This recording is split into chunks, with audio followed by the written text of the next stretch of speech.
Hey everyone, and welcome back to the channel. Today, we're taking a journey back in time to a Poland that many of us have only read about in history books. We're going to explore the powerful story of a generation of photographers who used their cameras, not just to capture images, but to capture the soul of a nation struggling for its freedom. This is the story of Polish photography under the communist regime, a tale told in stark, powerful black and white. Imagine living in a world where the official narrative, the one plastered on posters and broadcast on state television, is a far cry from the reality you see every day. This was the situation in Poland during the 1960s. 70, segundos, and 80s. The government promoted an image of a prosperous, unified, socialist utopia. But on the streets, in the factories, and in people's homes, the truth was much more complicated. It was a life marked by shortages, long queues for basic goods, and a pervasive sense of being watched, of being controlled. In this suffocating atmosphere, a group of young, courageous photojournalists decided they had a responsibility to document the real Poland. They weren't setting out to be revolutionaries in the traditional sense. In fact, many of them would later say they were just doing their thing. But their thing was incredibly dangerous and profoundly important. They turned their lenses away from the staged propaganda and towards the authentic, unfiltered moments of everyday life. They captured the grit, the struggle, the quiet dignity, and the resilient spirit of the Polish people. Their work has been given many labels over the years: sociological photography, humanistic photography, engaged photo essays. But at its heart, it was simply about telling the truth. These photographers became the eyes of a society that was often voiceless. They created a visual archive of an era, preserving a history that the authorities were desperate to erase or rewrite. They documented the absurdity of the system, the quiet moments of joy in family life that persisted against all odds, and the growing unrest that simmered just beneath the surface. Let's start by looking at the work of photographers who focused on the everyday. Their images might not show dramatic protests, but they are just as powerful. Think of a photograph of a crowded tram, faces etched with the fatigue of a long workday, or a shot of a family gathered around a small table, sharing a simple meal. These pictures are so potent because they are so relatable. They show us that even under an oppressive regime, life goes on. People fall in love, raise children, share jokes, and find ways to build community. These photographers understood that the personal was political. By showing the humanity of ordinary people, they were challenging a system that sought to reduce them to mere cogs in a machine. Their work was a subtle form of resistance. They would often travel to small towns and rural villages, places far from the watchful eyes of the capital, to document a way of life that was disappearing. These images of farmers, of local markets, of religious festivals, were a testament to a Polish identity that existed independently of the state's ideology. It was a quiet rebellion, fought not with slogans, but with light and shadow. Now, let us turn our attention to the event that would change everything. The rise of the Solidarity movement.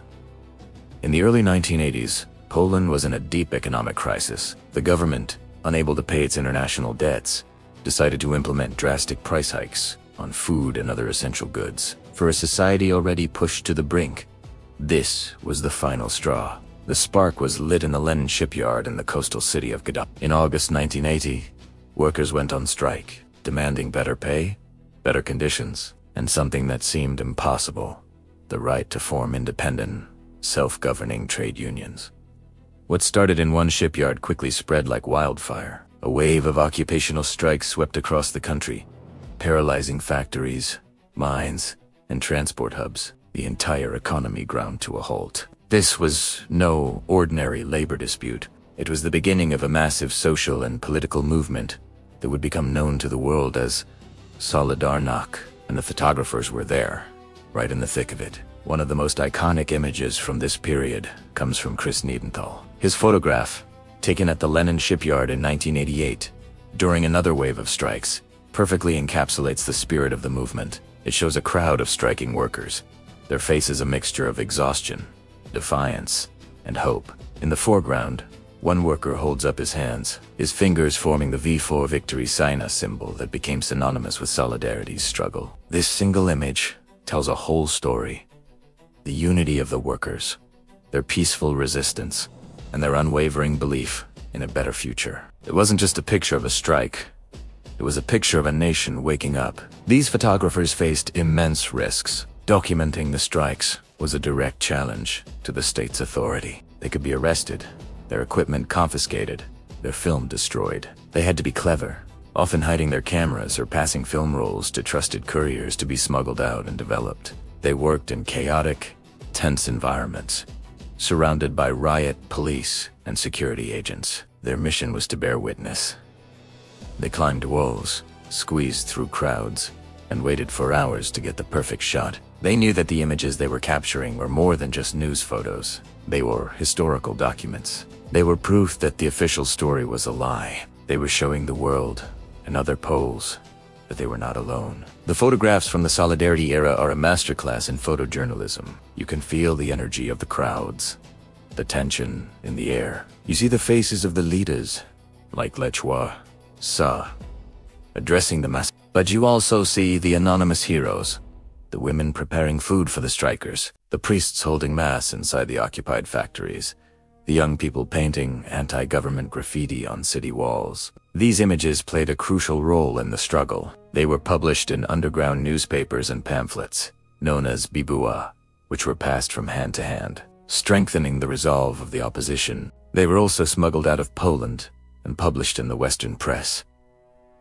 bringing international attention and support to the Solidarity movement. The communist regime could control the television and radio, but they couldn't stop the power of these still, silent images. The story of these Polish photographers is a powerful reminder of the role that art and journalism can play in the fight for freedom. They used their cameras as tools of truth, creating a visual legacy that is both a historical record and a source of enduring inspiration. Their black and white photos are not just about a specific time and place. They speak to a universal human desire for dignity, justice, and self-determination. They show us that even in the darkest of times, the courage of a few individuals can illuminate the path forward for an entire nation. Thank you so much for joining me on this deep dive into a fascinating and important chapter of photographic history. If you found this story as moving as I did, please give this video a thumbs up and consider subscribing for more content like this. Let me know in the comments which photograph or story resonated with you the most. Thanks for watching, and I'll see you in the next one.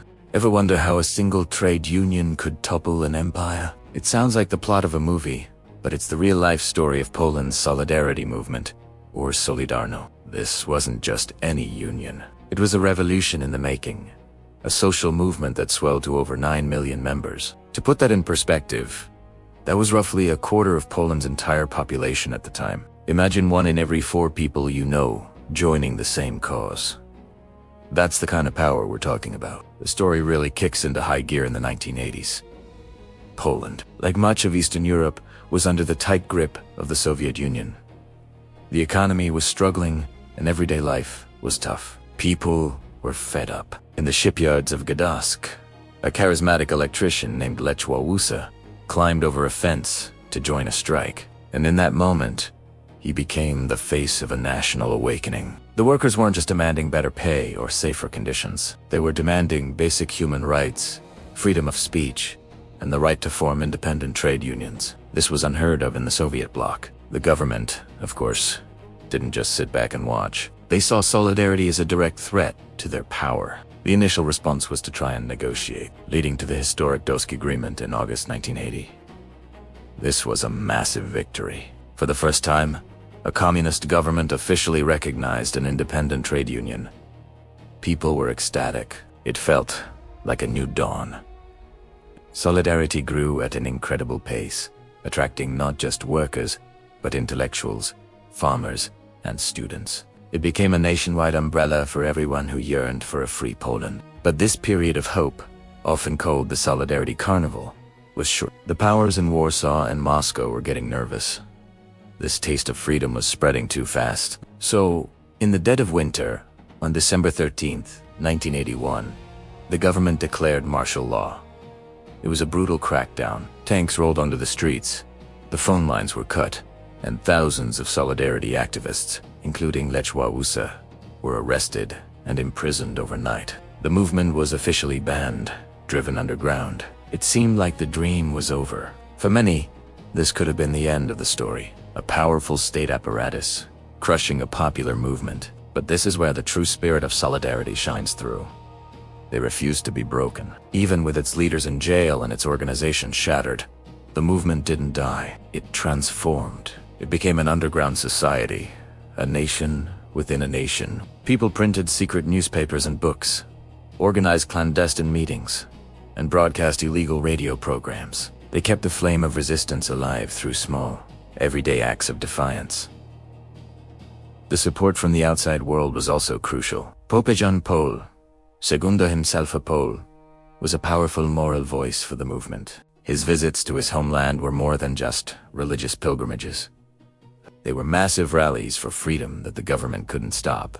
His famous words, "Be not afraid," echoed through the hearts of millions, giving them the courage to persevere. Financial and material support also flowed in from Western countries, helping the underground network to survive. Throughout the mid-1980s, the situation was a stalemate. The government controlled the streets, but solidarity controlled the hearts and minds of the people. The economy continued to worsen, and public discontent simmered just below the surface. The leaders of the Communist Party knew that brute force wasn't a long-term solution. They couldn't rule a nation that fundamentally rejected them. Then, a major shift happened.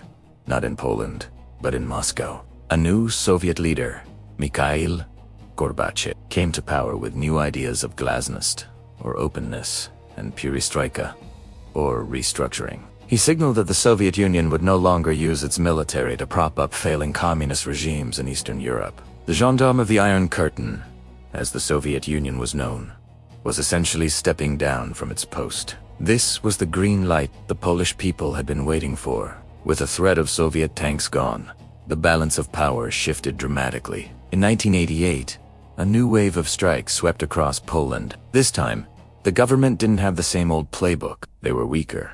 The economy was in shambles, and they knew they couldn't count on Moscow for a bailout or a crackdown. They were forced to do something they had resisted for years: talk to the opposition. This led to the landmark Polish Roundtable talks in 1989. For months, representatives from the communist government sat across the table from the very solidarity leaders they had once thrown in jail.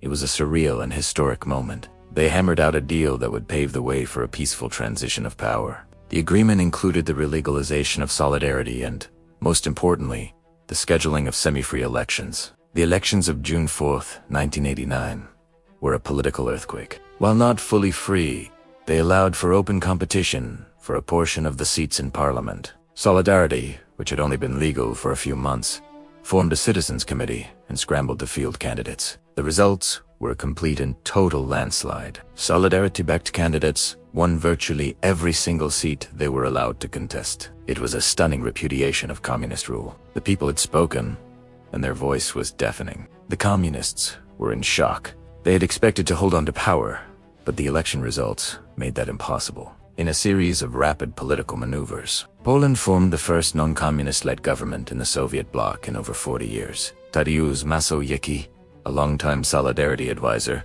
became the prime minister. The peaceful revolution was complete. The impact of Poland's victory rippled across the continent.